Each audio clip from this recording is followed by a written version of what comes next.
שלום צופים יקרים, אז אנחנו בשיעור מספר 4. היום אנחנו נדבר קצת יותר בביאור, יותר באריכות, ואני אסביר לכם למה.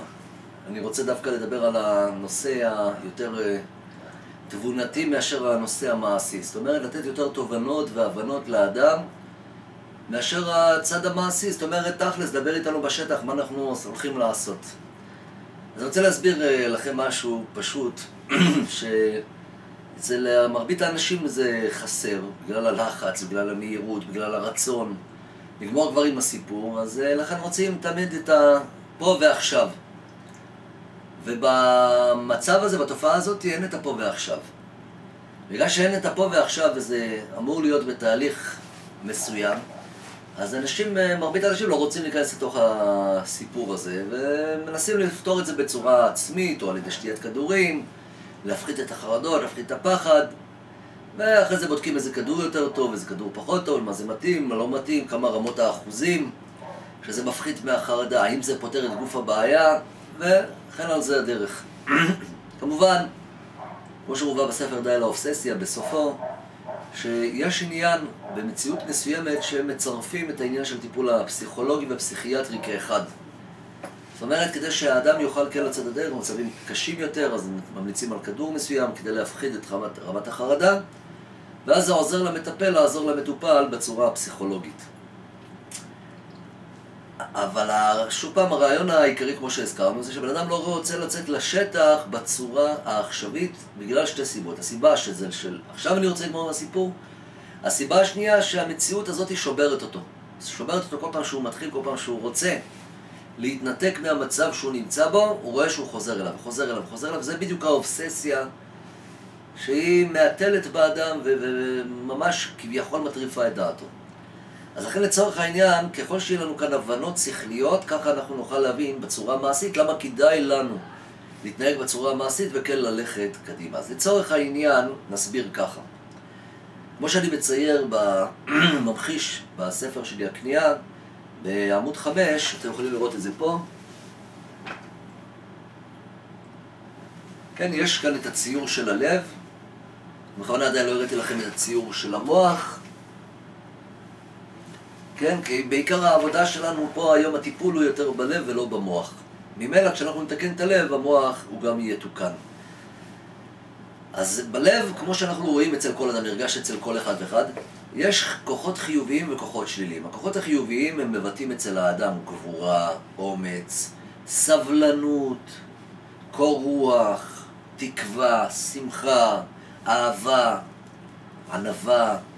זה הכוחות החיוביים, שכמובן כל כוח פה זה פירוט בפני עצמו, מה זה אומר וזה מתבטא, ולעומת זה הכוחות השליליים שנמצאים אצל האדם, שכנגד הגבורה יש את החולשה, חולשת הנפש, כנגד האומץ יש את הפחד, כנגד הסבלנות יש את הקוצר רוח, את הכעס, שהוא התולדה של קוצר הרוח, כנגד הקור רוח יש את ההקפדה, כשאדם מקפיד בלב שלו על מצב שהוא עובר, מקפיד על אנשים, כועס על אנשים. התקווה והייאוש מצד שני. הייאוש זה הכוח השלילי. השמחה והדיכאון, האהבה והאכזבה. אכזבה זה גורם לי להתייאש מהדבר, לא לאהוב את הדבר, מאוכזב ממנו, מאוכזב מעצמי כתוצאה מהמציאות שאני חווה. ענווה מבטאת את העניין שההפוך מהגאווה. גאווה זה התנשאות. האדם בדרך כלל, יש אדם שהוא מתוקן בכל החלקים הטובים, ויש אדם שהוא נמצא בצורה דרסטית בכל החלקים השליליים. ויש אדם שהוא ממוצע, ורובנו ככולנו ממוצעים. זאת אומרת, אנחנו גולשים בין שתי המצבים, תלוי באיזה סיטואציה אנחנו נמצאים. לרוב קשה לנו להתגלות מי אנחנו, מכיוון שלא עוברים עלינו חוויות מרעישות, ברוב היום, רוב השנים, אדם חי חיים נורמליים ונורמטיביים.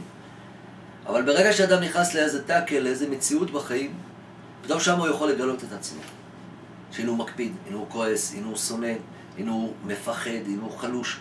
זאת אומרת, ברגע שמתגלים אצל האדם כוחות שליליים, דהיינו, חולשה, פחד, כעס, הקפדה, עצבות, ייאוש, דיכאון, אכזבה, שנאה וגאווה, הווה אומר שהפנימיות שלו צריכה תיקון. זאת אומרת שיש כאן דברים שבורים. מה נשברו פה? הגבורה, האומץ, הסבלנות, הקור רוח, התקווה, השמחה והאהבה והענווה. זה נשבר. זה נשבר בממד מסוים, זה נשבר ב-20%, 50%, 70%, 90%. ולכן אדם מוצא את עצמו במצב של אובססיה, למשל, שהוא חרד באיזה דבר מסוים, מיד מתפרץ לו הפחד, ברמות ובגבהים גדולים מאוד. הוא כועס על המצב שהוא חווה, הוא כועס על המחשבה, הוא מקפיד על המחשבה. כתוצאה מזה זה גורם לו שהוא רוצה להגיב, אבל הוא לא יכול להגיב. זה לא כמו אדם שאתה יכול להגיב, לא לצעוק עליו. פה אתה, על מי תצעק על עצמך? אז באמת יש מצב שאדם הוא כל כך מתמלא בכעסים, והוא כל הזמן מחפש להוציא את הכעסים החוצה, כמו שאתמול הסברנו, שאדם מחפש להוציא את הכעסים החוצה על ידי כל מיני רגיעות בגוף. ויש פעמים שאדם מגיע אפילו למצב מחשבתי שהוא בא לו לכעוס על מישהו, דהיינו להכות אותו, לקלל אותו, לא יודע מה, להשתגע, לבעוט בקיר, מעצבים, כל זה מכעס עצור שהוא מתלהם בתוך האדם, והאדם משתגע מזה בעצמו. זאת אומרת, זה מצער אותו, כי הוא אומר, שמע, אני בדרך. חס ושלום, בדיוק ממה שאני מפחד, להשתגע, אני רואה שאני בדרך. אבל זו שאלה של זמן, השם ירחם, זה ממש מפחיד. זה מחריד את האדם. וכן בכל דבר ודבר. ואם אנחנו נשים לב טוב, זה מה שאני כותב גם בספר חלק א', נשים לב טוב שיש כל מיני מוטיבים שהם מביאים את האדם למצב מסוים. דהיינו, נתחיל בשלב א', מחשבה. מחשבה זרה. מחשבה לא נעימה, שאני לא רוצה לחשוב. היא גורמת לי תכף להיבעלות קטנה. אני רוצה להשתלט על המצב, אני לא מצליח. מה קורה? מתחיל להקפיד.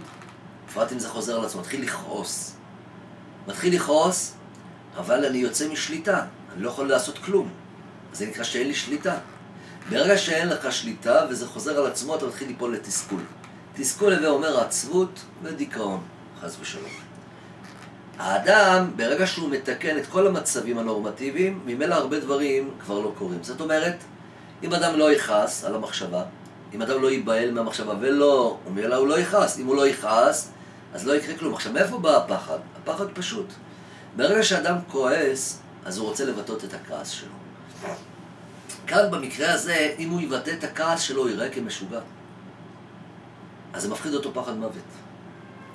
לכן הוא נכנס לחרדה. שים לב שמיד לאחר הכעס, ההקפדה בלב באה החרדה. אבל אם האדם הוא ברוגע, בשלווה, לא נבהל, הווה אומר שהוא לא כועס. אם הוא לא כועס, אז הוא לא חרד. ואז הכל נפל ממילא. אנחנו צריכים לטפל בדבר אחד, לפתור את הבעיות הנוספות. גם, יש פה בעיה חמורה מאוד, שאנחנו מבקשים מהאדם, שמע, אל תבהל, אבל זה לא נכון. מה זאת אומרת, אל תבהל? האדם הזה נבהל, זאת אומרת שהוא חלוש. אי אפשר לבקש ממנו שלא יבהל. אנחנו יכולים לבקש ממנו דבר אחר. אתה נבהל בגלל שאתה חלש בנפש שלך. אם תבנה את מידת הגבורה שלך, תהיה גיבור, אתה לא תבהל. מאיזה שמועה או מאיזה מחשבה או מכל דבר אחר. לכן, ברגע שתיקנו את כוח הגבורה, ותיקנו את האומץ, יש לנו אומץ, זאת אומרת, יש לנו עניין להיכנס לתוך מצבים.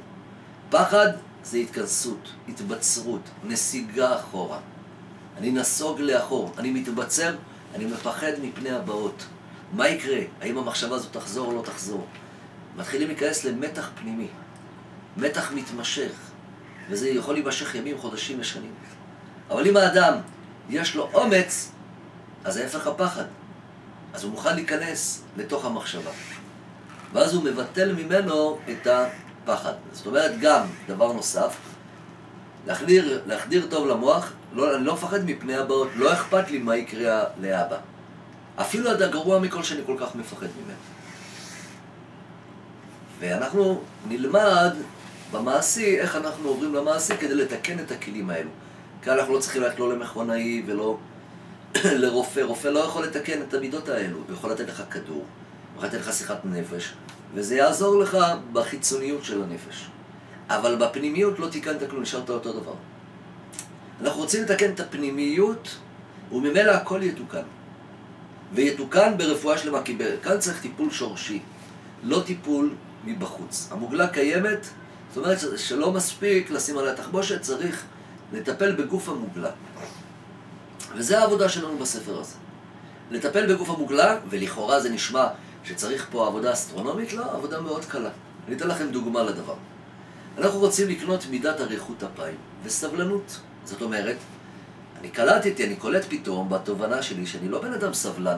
עובדה שיש לי מחשבה שהיא הגיעה אליי, אני תכף מיד רוצה שהיא תלך מפה. זאת אומרת, אין לי אורך רוח, אין לי סבלנות אליה. אבל אם לא אכפת לי כמה זמן היא תהיה אצלי, למרות שהיא מציקה לי ולא נעימה לי, אז זאת אומרת, אני מתחיל לקנות אריכות, אף סבלנות. יש לי סבלנות אלייך. כמה זמן את רוצה להיות פה? 5 דקות, 10 דקות, רבע שעה, כל היום, 3 חודשים, 50 שנה. זה כיף. אני לא ממהר לשום מקום, כמו שאת לא ממהרת לשום מקום. המחשבה באופן אוטומטי היא מתרככת. ברגע למה היא מתרככת? כי הגוף מיד נהיה נינוח, הוא יוצא מההתבצרות ומהחשש מפני הבאות. אני כבר לא מפחד מפני הבאות, כי העובדה שאני פתוח לכל הצעה, אפילו לדברים כאלה שמצידי שזה יישאר כמה זמן שירצה. כמובן שבשעה שהאדם הוא מתחיל לעבוד על זה, כיוון שבמציאות הפנימית שלו הוא לא כזה, והוא קצר רוח, ועכשיו הוא מנסה להתנהג בצורה של אורך רוח. אז זה מתנגש. כיוון שזה מתנגש, זה גורם לאדם להתעוררות של כעסים, להתעוררות של עצבים, למתחים. אז בעצם זה, לכאורה איך אנחנו נשיג את זה בצורה הזאת. אז צריכים לדעת שאנחנו נצטרך לעבוד פה על 2 ממדים. ממד ראשון זה מצוין וזה טוב, שבשעה שאתה עובד על אריכות אפיים שלך, דהיינו על הסבלנות, אתה חווה את החוויות הלא נעימות. כי אז אתה תראה שלאט לאט החוויות הלא נעימות ילכו ויפחתו. כי אתה מתחיל לקנות אריכות אפיים וסבלנות. קוצר רוח גורם לחוויות הלא נעימות. ברגע שאתה משתנה פנימית, אתה הולך ומשתנה. גם בצורה המהותית, בצורה המחשבתית, בצורה הרגשית, יש לך סבלנות, יש לך רוגע. אתה יכול לדבר עם אנשים עכשיו בסבלנות, אתה לא ממהר לשום מקום. אתה יכול לשמוע את האישה באריכות, אתה לא ממהר לשום מקום. וכן על זה הדרך, בכל דבר יש לך סבלנות. הסבלנות היא נצרכת פה בצורה אדירה. למה הבודקים המושבעים יש להם בעיה חמורה? כי הם ממהרים לבדוק, אין להם סבלנות. אם הם היו משאים את זה לעוד רבע שעה, אז בשבילם היום זה מעלה. הם זכו עכשיו להתנתק רבע שעה. ואחרי זה הם ידחו את זה למחר. ולמחרתיים ועוד חודש, מה יקרה להם? הם התחילו לקנות סבלנות. יש לי סבלנות עכשיו לדחות דברים. פעם, לפני שהיה לי OCD, היה קשה לי לדחות דברים. רציתי פה ועכשיו, במהירות. בא לי, נדלק לי עכשיו לקנות איזה משהו, אני רץ, הולך, עושה. זה טוב, לא טוב, לא חושב, לא נותן למוח לחשוב. לב, רגשות, בוא נשאר עם הרגש, עם הכיף, עם ההתלהבות, עד הסוף. את זה בא לתקן לך OCD. אתה רואה שאכלת אותה. אתה רואה שאכלת אותה 1000 פעמים. אתה לא לומד לקח. ה-OCD מתקן לך את הנקודה הזאת אם אתה משתמש בו בצורה נכונה. דהיינו, אתה נותן למחשבות להגיע אליך, אני רוצה לעבוד איתכם. אתם באתם לתקן אותי, אתם המאמנים האישיים שלי, ואדרבה, אני משמח בכם שמחה גדולה. אני כבר לא ממהר לשום מקום, אני משלים עם המצב שלי, אני לא מחפש מצב אחר, אני לא מחפש להיפטר ממכם, אני קם בבוקר, אני לא מאוכזב מזה שאני אצטרך לעבור היום עוד פעם כל היום, כי אדרבה, אני נכנס שוב פעם לחדר כושר.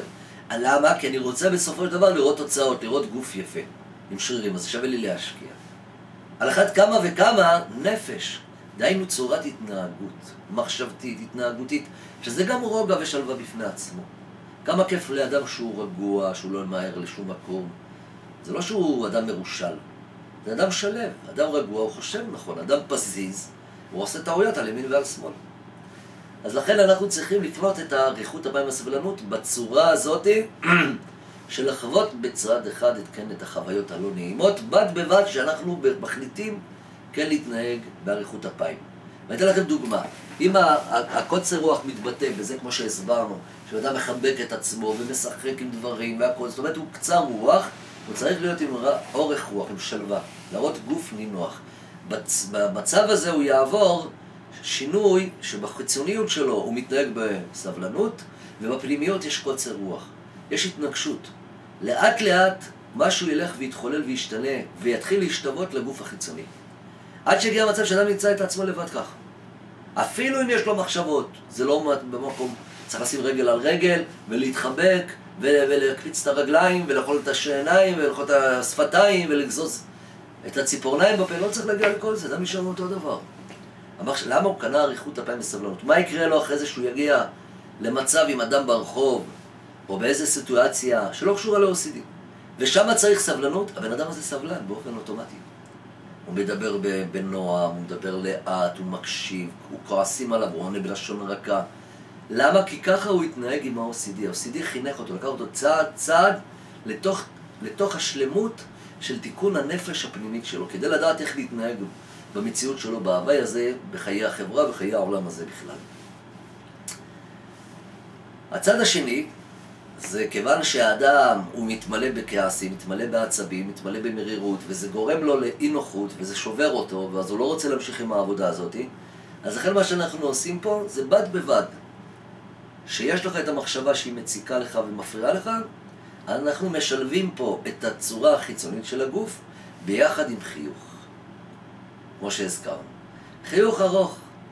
מחייך, קם בבוקר, מתחיל לחייך.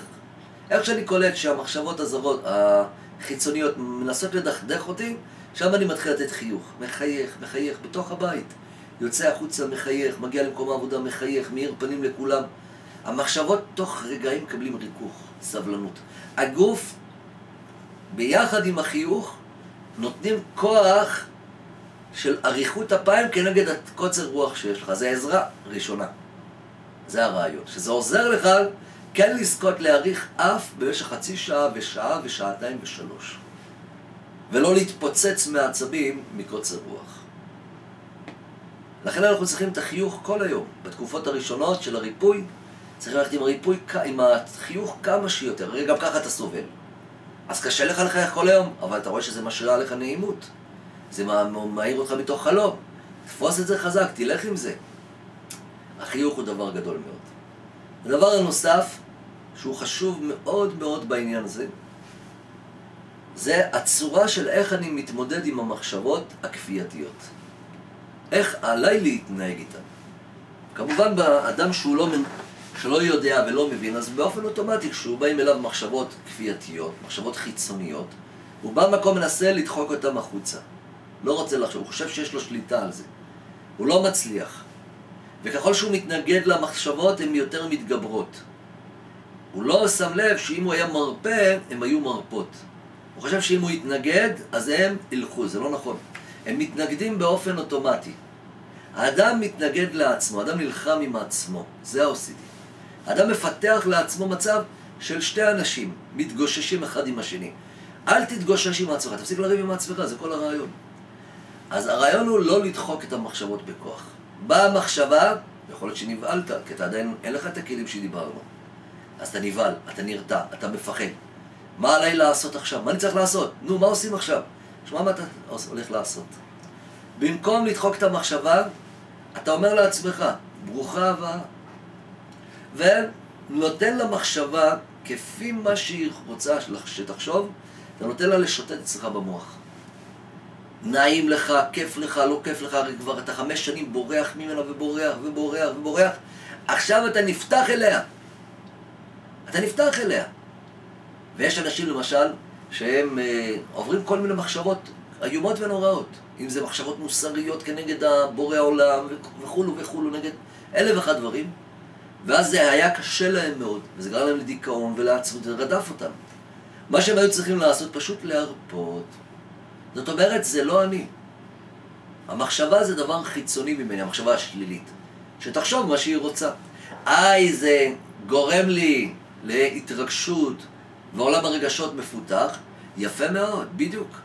שהמחשבה הזאת היא באה להשתקל לך את עולם הרגשות. אבל איך זה יכול שאני חושב כאלו דברים על בורא עולם? מישהו שאל אותך איך אתה חושב? מישהו אמר לך שתאשים את עצמך, וכי אתה רוצה בזה, אתה לא רוצה בזה. אז כבר אין מה להאשים אותך. וחוץ מזה שאדם לא צריך להאשים את עצמו אף פעם. בשום דבר. תמיד לחפש בעצמו ולמצוא בעצמו למה אני הייתי בסדר בנקודה הזאת. אז כל מחשבה שהיא לא טובה, בן אדם לא צריך לדחוק אותה, לדחות אותה החוצה. מהיום פשוט באה המחשבה לא לתפוס אותה ואני חושב איתה. היא חושבת לבד. היא נמצאת אצלי במוח, היא מטיילת. אני לא מוזיז אותה. לא מנסה להתעסק בדברים אחרים, לא מנסה להסיח דעת. פשוט מטייל איתה. והיא חושבת את מה שהיא רוצה לחשוב, היא רואה שאני מפסיק להתרגש ממנה. אז כבר היא תתחיל לבוא פחות. עד למצב שהיא תתחיל לבוא פעם בכמה שבועות וחודשים ושנים, עד שזה יכול להיעלם אפילו. בגלל שנחשפתי למחשבות, נתתי לעצמי לחשוב מה שהמחשבה רוצה שאני אחשוב. חושב וחושב וחושב וחושב, ודברים איומים ונוראים. ה-OCD, אנחנו לא רוצים לתת דוגמאות כדי לא להחדיר לאנשים דברים שהם לא קיימים אצלם, והם מפחדים מזה. אבל יש דברים איומים ונוראים. כל דבר הוא לא איום ונורא בכלל, הוא סתם דמיוני. איזה מחשבה שלא תהיה, אל תפחד. אל תפחד, הכוונה, אתה תהיה נחרד ואין בזה שום בעיה. תן לה מחשבה להיכנס, אל תפחד לתת לה להיכנס, תן לה להיכנס. זה אומר שאני אהיה בלחץ, בעצבים, יכול להיות אפילו עצוב וכו', אל תדאג. זה לאט לאט יעבור. עד שאתה תדע איך להשתלט על הדברים בצורה נכונה. תכף שעובר זמן, פתאום באה התקפה, אתה יודע איך להתמודד עם ההתקפה. פירוש לא נלחם, המחשבה משוטטת. מה אני עושה עם המחשבה? אני אסביר לכם. רוב האנשים משוחחים עם המחשבה הזרה. דהיינו, משא ומתן. כי הם מחפשים להיפטר ממנה. התפקיד שלי פה בעסק הזה זה לשתוק. שום מילה. לא מדבר איתה שום מילה, אבל כיוון שהאדם מתרגל לדבר איתה, אז זה גם לא דבר של יום-יומיים, זה דבר של כמה זמן, אבל האדם יתחיל להרגיש כבר בימים הקרובים רגיעה של המחשבות. מכיוון שהוא התחיל לרדת ברמה של אובססיה של לשוחח עם המחשבה. משא ומתן וקושיות, אתה רואה שזה מעף לו את המוח, הוא בסוף היום מפורק. אבל אם אדם יודע לא לשים לב, לא לתת את הלב, ממש להתנתק מזה בתכלית, הוא יראה שלאט לאט תוצאות אדירות בנקודה הזאת. המחשבות כבר מפסיקות להטריד, הוא כבר עסוק בדברים אחרים, בעניינים אחרים. הוא לא צריך בכוח להעסיק את עצמו בדברים אחרים בשביל להתנתק, כי זה שוב פעם בריחה. אתה צריך תמיד להיות במצב שאתה נמצא, להיות בתוכו ולא לחפש בריחה בשום פנים באופן. התפקיד שלי זה לשתוק ולחייך, לשתוק ולחייך, לשתוק ולחייך. ככה, כמה זמן שזה ייקח אנחנו לא יודעים. זה משתנה מאדם לאדם. אצל אחד, אמרתי לכם, זה לקח 3 חודשים, יש אדם שזה לוקח לו 3 שנים. אבל זה לא אומר שבסוף ה3 שנים הוא יראה את התוצאות. הוא יראה מחודש לחודש שיפור, שיפור, שיפור, שיפור, עד שאחרי 3 שנים הוא נמצא בעולם אחר לגמרי. עם מידות אחרות, אדם אחר, לאין שיעור ואין חקר. זה המוטיב, שני הדברים שצריך להוריד אותם למעשה.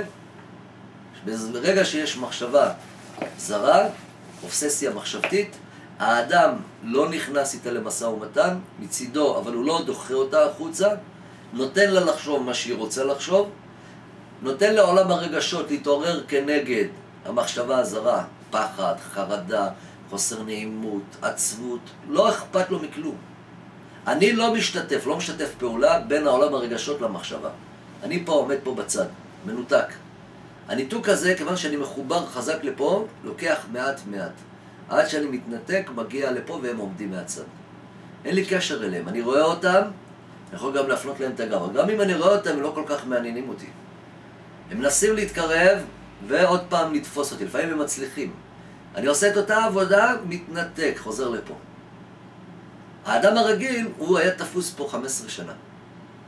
כאן התחולל לו בית משוגעים פרטי. אז הניתוק, שאנחנו מדברים עליו זה ניתוק, האדם מתנתק מהמציאות הזאת, היא קיימת, היא לא מתבטלת. גם אם היא לא מתבטלת, היא קיימת, אבל כבר היא לא מפריעה לי בחיי היום-יום.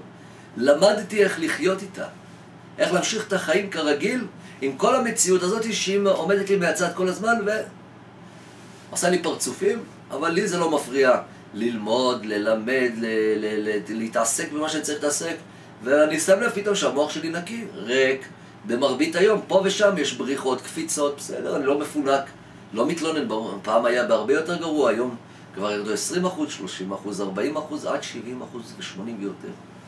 כל אחד לפי הכוח של הרצון שלו, שזה אנחנו מנסים עם התובנות שאנחנו מעניקים, להכניס לאדם רצון, דהיינו מנוע, כוח, להיכנס לתוך המשימות הללו.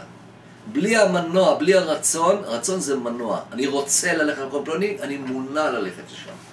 אני רוצה להיכנס לתוך הסרט הזה, לתוך המשימות שהטילו עליי, אז אני עכשיו יכול להיות מונע. אני כבר לא יושב בכיסא, אני קם ועושה פעולות. אז הנה פעולות, זה בסך הכל פעולות מחשבתיות שצריך לעשות אותן. עכשיו ניתן דוגמה, אדם, הוא תמיד היה ממהר לעשות טקסים. ממהר תכף ומיד לעשות טקס. אז יש לנו פה את העבודה של ההשעיה. דהיינו להמתין. אני ראיתי את זה אחרי קרוב ל-15 שנה בספר די לאובססיה, אבל זה דבר שזכיתי לכוון אליו ולחשוב אותו, להשעות דבר.